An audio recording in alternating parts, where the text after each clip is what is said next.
Hello everybody, this is Dr. Kevin Connors, and in this video, in this section of our website, we're going to talk about gastrointestinal cancers.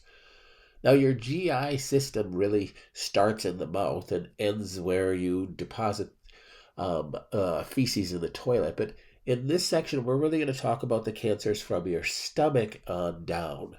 Now, your GI cancers are named after the area that the cancer is found and the cell type that the cancer is found.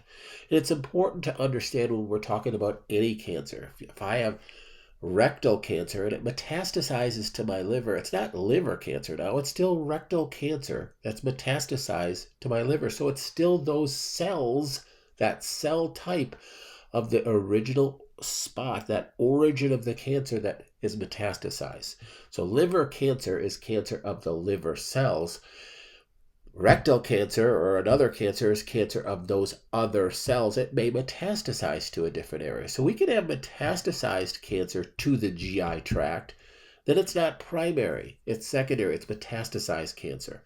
So in this section, we're talking about primary GI cancers of the stomach on down. So those are named after the cell type that is found in the biopsy and named after the area of where the primary cancer was found, whether it's small intestine, gastric cancer, anal cancer, appendiceal cancer, and so on.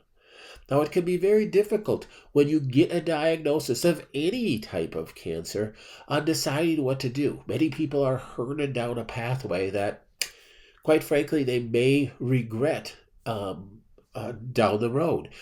My recommendation for everybody when you get a diagnosis of cancer, it's very scary. I know, I've been there.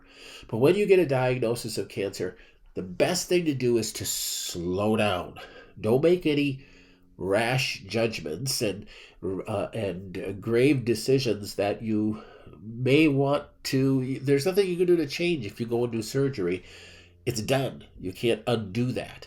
So you can always do surgery, you can always do chemo, and you can always do radiation, but you always have more time than what you're told. Not that you're supposed to stick your head in the sand and pretend it's not there, but slow down. Take a little time, do some research. It's also important to understand that when you're considering chemo, radiation, surgery, or whatever else, that you can also do alternative care at the same time. And quite frankly, that's probably going to be your best bet to help improve the outcome.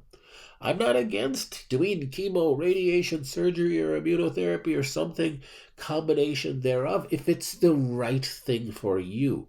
But I think it's probably kind of silly not to make some dietary changes and look at nutrition and look at other therapeutic interventions, aka alternative care, that would be wise to help you. Even if you do choose to do chemo or radiation or something, it'll help you get through that much better.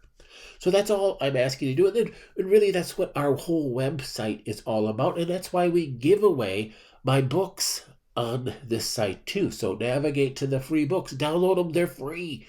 Not everybody's ever going to be able to come to us, but we feel like we want this clinic to be as much of a ministry as possible so that you can gain knowledge. We are called by God to not be foolish and not be ignorant. And of course, that's talking about scriptural things, but it's also talking about how we live our lives and the decisions that we're making that change and alter our life. So adding alternative care to standards of care, or doing alternative care prior to doing standards of care, so maybe that you won't need to do that standard of care that they're recommending, at least look into it. That's what this is all about. And when you do look into it, I know it is confusing. Should I take this supplement or that supplement, or eat this food, or use this type of therapy? Well, please use this website as best you can to gain as much knowledge as you can. And if you do feel led to, schedule a case review with me so that we can talk about it. Ultimately, we want you to have the best results possible, the best outcome possible from this diagnosis. And that's really what our goal is for you. So Utilize this site, utilize our free material, and please be blessed by it. We're always here for you.